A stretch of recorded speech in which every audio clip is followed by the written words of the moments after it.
All right. How y'all doing? How y'all doing?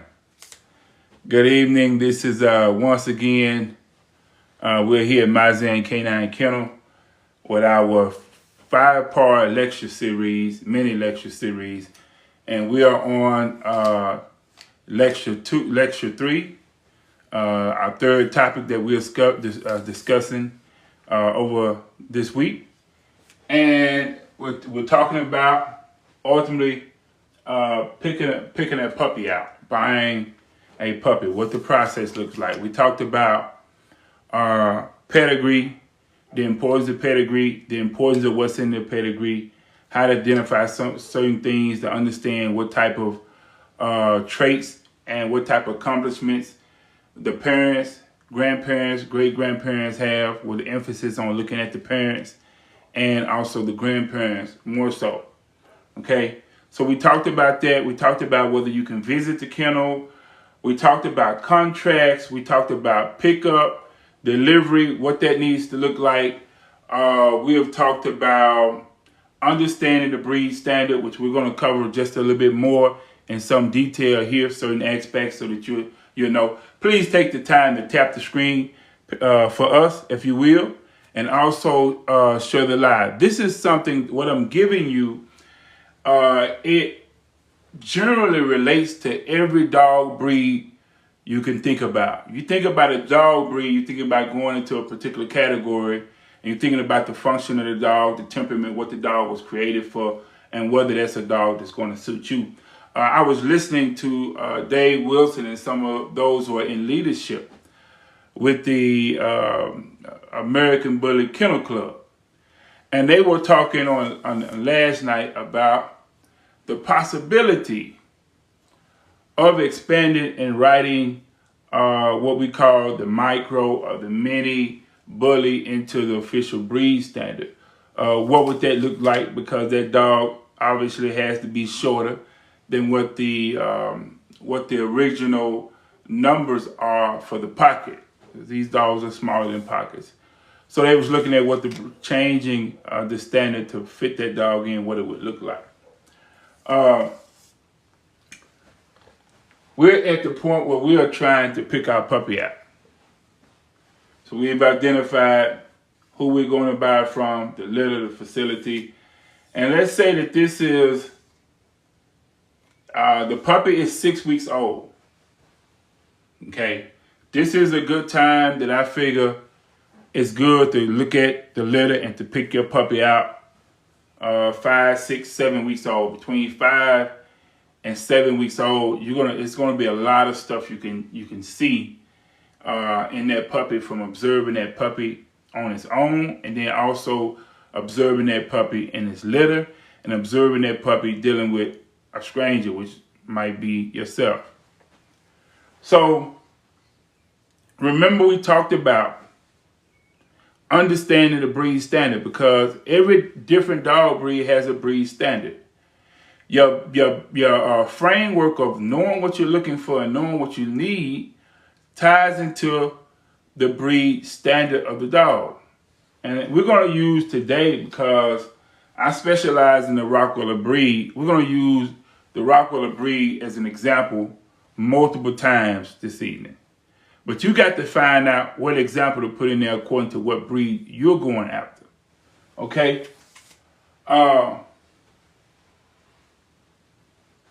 already said you must know the breed before you can go and pick a good puppy. If you don't, there are some other things that can help you. Let me make my point. A breeder has 7 to 10 puppies. When it's time for you to come pick your puppy out, there are 7 puppies in the litter that you can pick from. All of these puppies have the same mother and father. They have the same grandparents on both sides. But in that litter, there are dogs or puppies with various personality, running from one extreme to the other. There's the dominant, bully, controlling dog. They want to control everything in the litter. And there's another laid-back dog that kind of laid back in the corner. He may be just laid back. He may be laid back, shy, and bashful. So those are two extreme ends. And the ideal is, what we say in the Rottweiler world is that you want a balanced dog. You want something in the middle of those two extremes. Okay? Now, I want to say this. Depending on what your skill level is with training, socializing, you can move that dog that's on the shy, bashful end, you can move him further up the spectrum. And that dog that's on the dominant end, you can move that dog according to what your skill level is. According to what your needs are as a person is looking for a dog. Remember, we talked about purpose. What is the purpose for you picking that dog out? Because your purpose might not be the same as the next person. If I'm a senior citizen and I'm 70 years old and I don't have all the energy to rip and run and do a whole lot of stuff with dogs, then I'm going to pick a breed that I don't have to do all that with. Or even if I pick a breed that might be high on the scale tone as far as what it was originally created to do, I'm also going to look at that litter and say, well, okay, I'm older now. I need a puppy that's more laid back.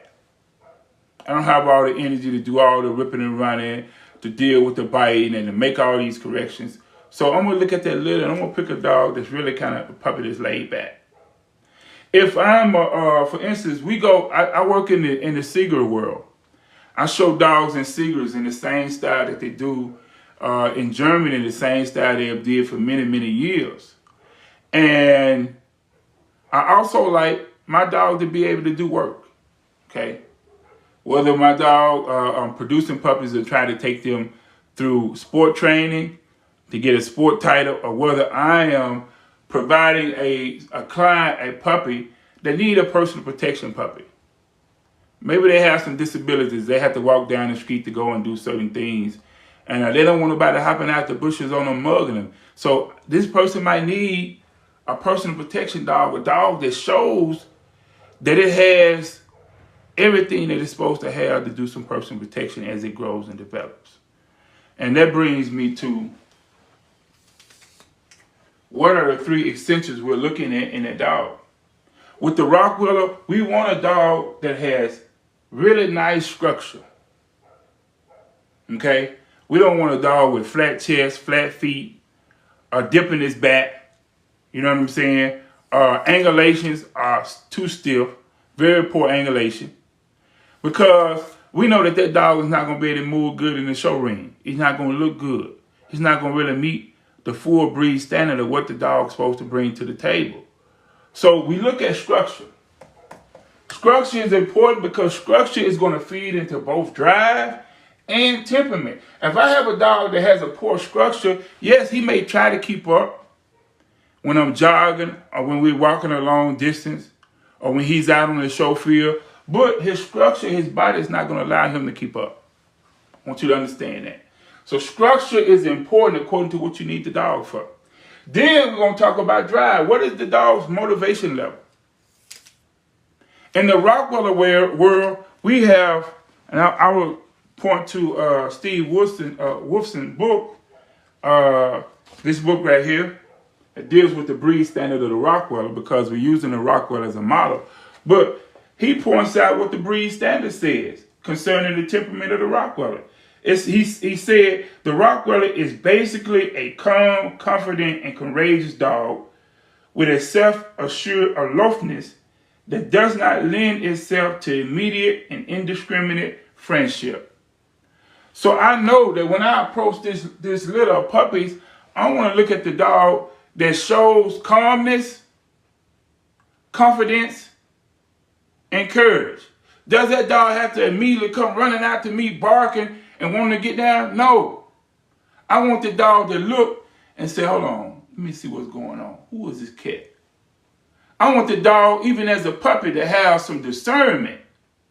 That's what I'm looking for because I'm going to go in the show ring in German style. I want some personal protection dog that could have discretion and look and make a judgment and say, okay, this is a child. I see the child moving. It ain't a threat. Or look at the grown person and say, hold on, this is a grown person. I ain't never saw you before. Hold on, you can't come over here like that. You got somebody got to introduce you to this environment. That's what I want. So I pick my dogs according to that. Now, when I get 70 years old, little be 80 years old, I'm gonna be picking my dog for a totally different reason. Okay? If I'm the type of person that, and I have this all the time, I get people that they want to buy a dog for their child, and they want to rock with it, but their child is autistic. So I got to be mindful what they buying the dog for. I said, look, here's the dogs I have. Here's the puppy that I'm recommending based upon what you say your needs are. And then I explain. This puppy is laid back. This puppy is not going to eat the child up when the child pull his ear a little bit or something like that, or pull his tail. It's not going to eat that child up. If that child make a mistake and fall on that dog is not going to respond with aggression toward the child. This is what I think you need. And now once you get it, you can get your assessment done and do further training and make sure that it's professionally suited for that particular need, because it's a health need. Whether it's mental health, psychological health, emotional health, whatever the case is. Get those assessments done, but start with the right dog. Don't take no overly aggressive dog or puppy to no child talking about you gonna have it as a friend for the child. It's not what the child needs. Okay? Now if a child is going like where I live at, and my child is gonna go out there in the yard and play in the yard in the morning time and the evening time, right? I might want to send that dog out. I might want that dog to go out there with her. Even though I'm in somewhat of a secluded area, I don't have people walking on my property. But what if it's some type of animal out there? My son and my daughter is out there. I know I want to have a dog that's going to stand up for them. So I know my training, I got to pick the right dog first. Then my training got to be geared toward that. Okay? So what are the characteristics that the puppy is showing? Is the puppy assertive? Is it dominant? Is it bullying? Is it too aggressive? Is it shy and bashful? Does the puppy try to show off? Is the puppy timid? Does the puppy seem like it's trainable? Is I'm working or playing with this puppy? How trainable is it a relaxed puppy? Is the puppy affectionate and always want to be near me and up under me? Okay, what's going on with the puppy? Is it more independent? When I do my temperament test and I'm taking these pots of pans and I'm laying them together, I'm throwing cans into the playpen, I'm looking at the reaction of the puppies. I want to know that this dog has a good recovery time. Okay, the dog could be started by the pot, but how long does it take that dog to recover or to be resilient from that being started? I want that puppy to say, wow, what's going on? And then go and investigate. Them the type of dogs I'm looking for. Because I got a different purpose in my head. So you got to know, if you got this little timid dog, and you say, yeah, we're going to buy this dog for grandpa. Understand that's what you just bought. Now, if that dog, there's a need for that dog to come out this shy, timid state, it should have enough of the temperament or the DNA in his genetic makeup from his parents and grandparents to take a little training and a little encouragement and bring that dog out of there if that's what you need to do. But it's all, I can't tell you what you need to do with your dog. Your dog may be fine just sitting on the couch watching TV with you like a couch potato. Some people, that's all they want. That's cool. Some people, you know, they stay by themselves. They don't have a human being staying with them. They want a dog as a companion. See what I'm saying? So it's different reasons why people get dogs. That's why I said at the first piece of the lecture series, you got to find out why you want that dog. Don't worry about Joe Blow or Susan Jane down the street and what they doing. Why do you want the dog? What's your purpose for getting it? And then once you establish your purpose, you're ready to move out. You got a foundation. You got a strong foundation to determine what breed you want to get and how that breed is going to meet your specific needs. Okay? So we try to tell people, when you understand the breed standard of the Rottweiler, calm, confident, courageous dog, a wait and see, a dog that's eager to please, that looks for leadership, it's going to get at a certain point where it's going to try to become independent on its own. 10 months, 11 months, 12 months, 13 months, where he get in that dog get in that youth age, and it start feeling itself like a teenager. Well, I know that's going to happen with this breed.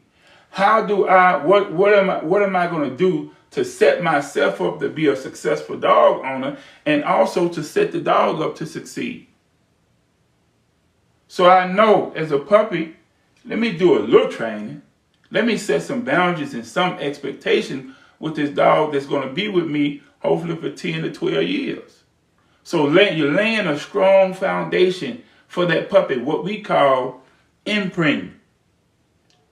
That puppy at a young age, where if it ain't nothing but crate training, teaching the dog to go in and out the crate on command, in and out the crate on command. So that when the dog is 110 pounds, you're not wrestling with it, trying to get it in the crate. You're not wrestling with it, trying to get it nail trimmed. You ain't doing all of that. You at a comfortable position with that dog because you took care of your business and you laid a good, strong foundation. Or if you weren't able to do it, you reach out to somebody else and paid them to do it. Nothing wrong with that. So we're looking at the litter and its natural habitat. What do I mean when I say natural habitat? I'm saying take that dog out, take those puppies out in the open somewhere and just put them down and just watch them. Just watch them. Study them. You got the different color collars on the dog. You need to be making documentation. If you're a breeder, okay, I see this the one. He likes to start fights. You document it. Every time I look around, he's the one starting to fight. You document it. So now you know this dog is not just a puppy you could just take and put with a bunch of other dogs without no training and no socialization. He gonna fight. He gonna start fights. If you ain't got the time and the effort to fix that, don't get the dog. Go and get another dog. There's a dog. They get along with each other. They play. He know his boundaries. Okay, he bit her a little bit too hard. She squealed. He got off her. He didn't keep trying to.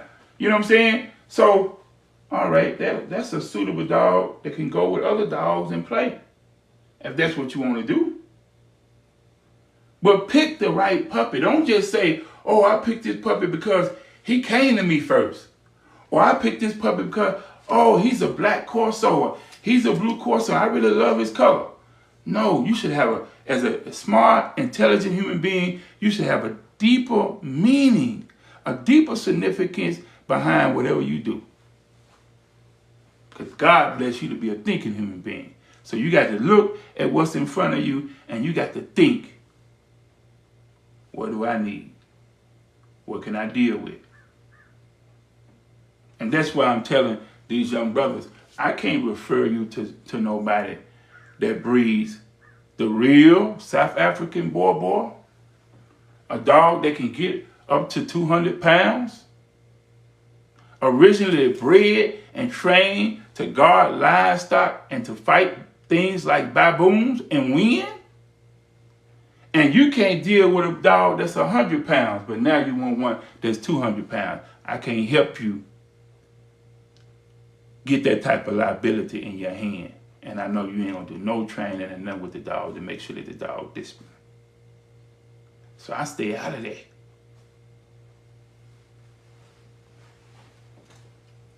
Understand the breed standard. Then go and look at the puppies and say, as a puppy, does this puppy meet what the standard says? See, it's easy to start out right. You start out right, you don't have to double back and try to fix stuff. Start out right when picking your puppy out.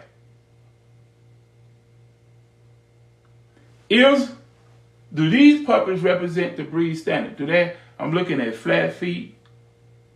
I'm looking at the front legs that are turned out, or turned too far in. They're not straight. When I look at them, even in the movement of the dog is falling over. Its front feet and back feet is falling over each other. Because what? The dog is too short. He's not good in proportion. So when he moves, his fronts and his backs is climbing over each other. Okay? When he runs, I'm seeing it. Okay, I'm looking at the dog. His back is supposed to be straight. But I see a big dip in his back, and I know based upon the Rockwell breed standard, they don't supposed to be there.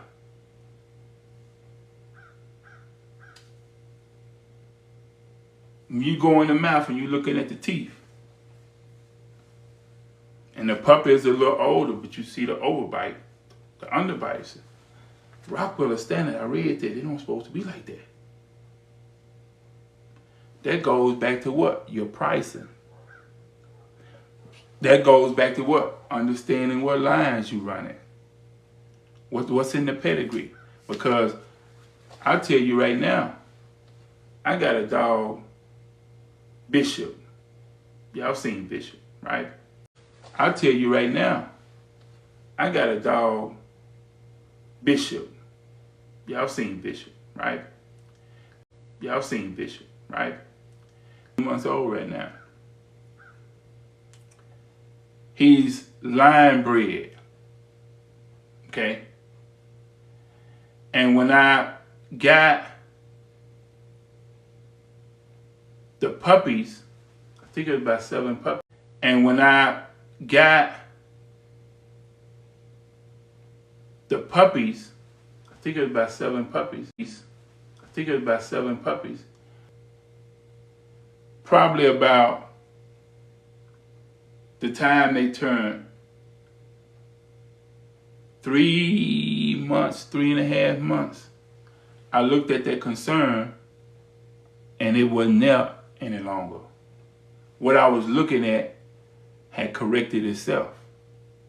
So I had to go back now and study to see what's in it that caused it to appear to be a problem at the front end, but then it wound up not being a problem. All those dogs that were shown in confirmation in German style by judges from all over the world, they passed.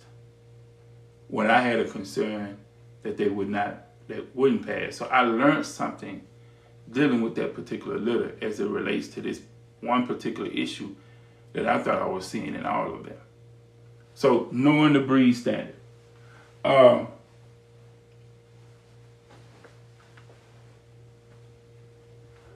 Understanding what you need in a dog, understanding the breed standard. What does the temperament is supposed to be? Understanding what you need in a dog, understanding the breed standard. What does the temperament is supposed to be? For them to show forth their best. A lot of times we ask people to come get their puppies because at 8 weeks. Because think, when you're dealing with German Shepherds, Malinois, Cane Corsos, Presa Canaries, Rockwellers, any of the massive breeds, and a lot of herding breeds that are not necessarily massive breeds. What you're going to find is when those puppies get about as early as sometimes it's 4 weeks. As early as 4 weeks, you'll see them fighting each other. Can you imagine a dog, puppies that started fighting at 4 weeks, and now it's 8 or it's 12 weeks old and they still in the litter and they fight? At a point, they have to be separated. They have to be separated because this shy puppy that sits in the corner that's timid, he probably was the one that was getting beat up by the rest of them. So the environment that a dog is in can alter what? Temperament. Not from, see, we got to understand this dog has a genetic temperament, then he has environmental temperament. And both of the two come together to perform, to make itself one.